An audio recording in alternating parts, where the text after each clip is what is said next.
So I just filmed a video and I finished doing the barn. We finished the barn and everything's good. So good morning, guys. Welcome to Appalachia's Homestead. I'm going to drop off this video. Now I'm going to be very honest with you from the get-go and say that I know of the basics of this situation. I have not done any extensive research and sat all day and looked at diagrams and banknotes and financial reports and all that. I'm not doing that, okay? I haven't done it. I would do it if I have the time. But I want to drop off a thought that as I was literally cleaning out my rabbit cages this morning, that occurred to me, which is not a far stretch, I think, for a lot of you.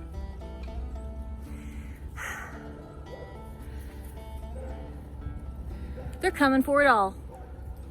Where'd sister go? There's sister. Sister, what are you doing, girlfriend? Look how well she's camouflaged. You wouldn't see her. Now, Miss Bodacious over here, yeah, she doesn't run as fast. Do you, Ginger? So I'm gonna come in here, hopefully to help shield us from the wind a little bit. So this is just gonna be a backup video from the last one. Because, this is where I do a lot of my thinking and talking. And Ginger and I work out our problems. So don't we, honey? Yes. So here's the deal.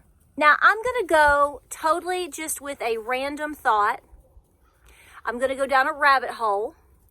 It is very scary. It's kind of doomsday-ish. And, well, it could be a conspiracy theory, but... in our case, right? Give conspiracy theories 6 to 12 months and then you'll know, right? Right? That's how they become. That's how we go from conspiracy to truth, right? What are you doing? Yeah.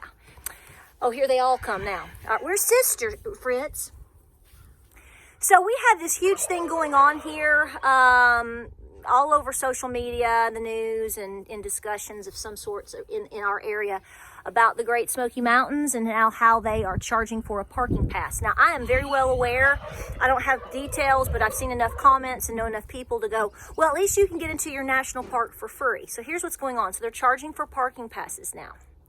I have no problem with supporting national parks and helping with that.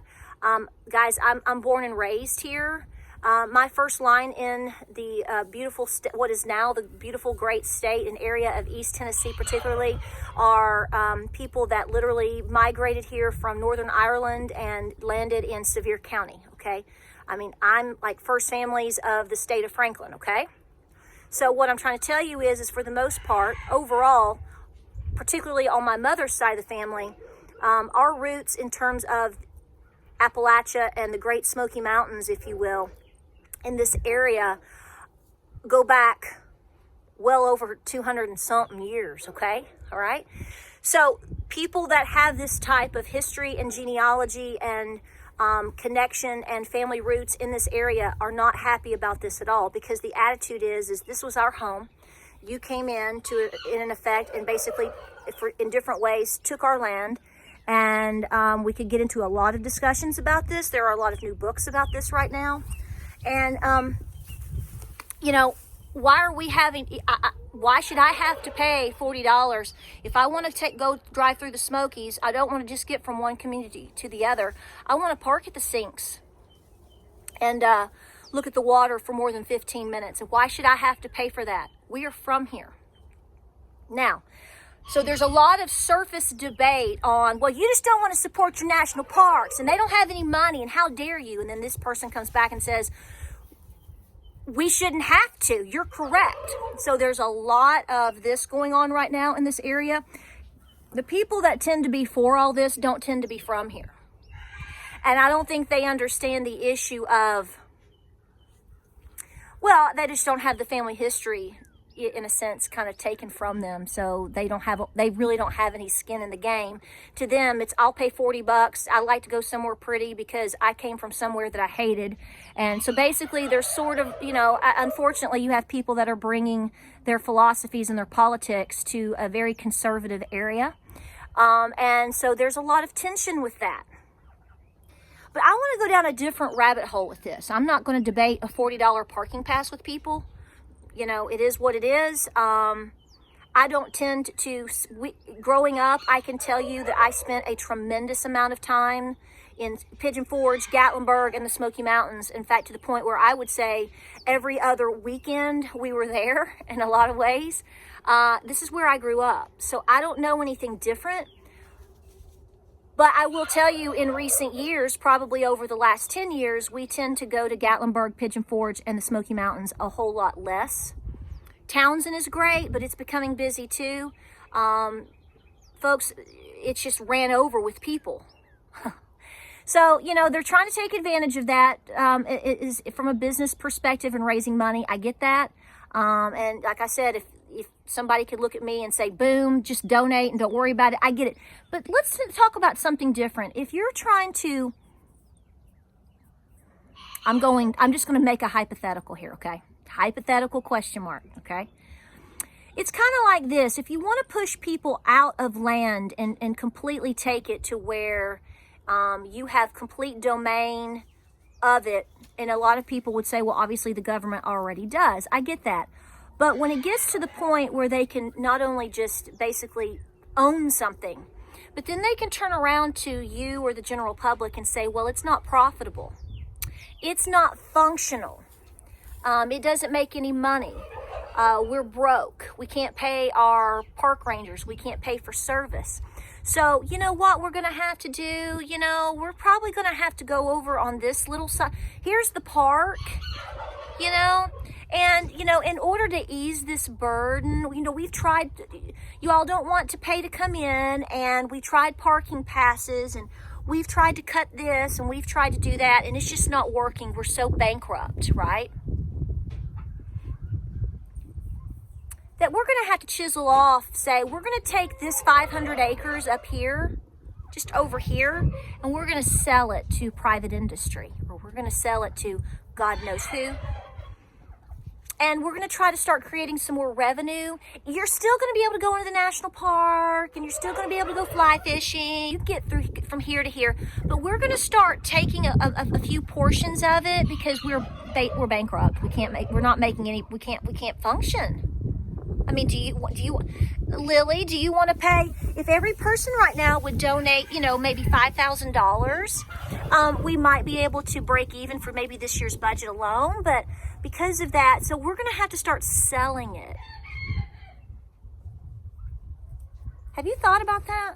I cannot be the first person that's thought. I'm not going to claim that I am, but it's the first time I've thought about it, because I saw this the other day and I went, they're doing what? Now, don't get me wrong. I get very frustrated. We honestly don't go to the Smokies that much. I go to Cherokee National Forest. I'm closer to where I live over out here, so we enjoy it far better than we do the Smokies. And I never thought in my whole life growing up here that I would ever say such things. But it really is atrocious. Maybe I can't believe that they're trying to keep people out because they're going to take advantage of the money that they could get coming in.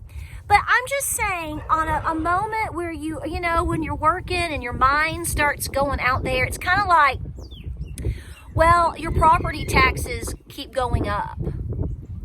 You know, everything needs more money. You know, Xanadu needs more money. This needs more money. So there's a backdoor tax on everything that you do. But when you take a farm, for example, or a homeowner of any sort, and let's say they own the house, right? Own the property. But they have to pay property taxes, right?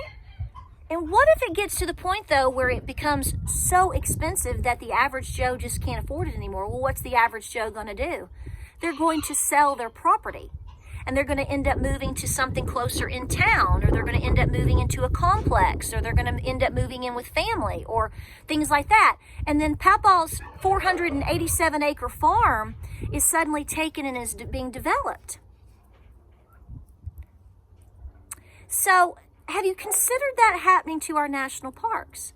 Now, maybe something's going on and I've missed it. I'm sure somebody will gladly let me know. But this was a dark thought that I had this morning because, you know, all this week I'm watching this incredible fight and fuss happen with the parking passes. And it just sits there and you go, wow, that's interesting. What a lead-in that could be for somebody if they really had intentions to take more land, our beloved land, our native land, here in the United States. Might want to think about it. Just a thought. Just a thought. Hope you're doing well this morning. Have a good weekend. Stay blessed. Stay prepared. Keep doing what you're doing. Keep talking. I think these are conversations you need to have in your mind. And when you start, like I've always told you, when you're connecting dots and you're because everything that's been happening, especially over the last 2 years, every incident is one isolated star. And after a while, you start connecting those dots and you connect those stars, you create an amazing picture. We've said this for a long time.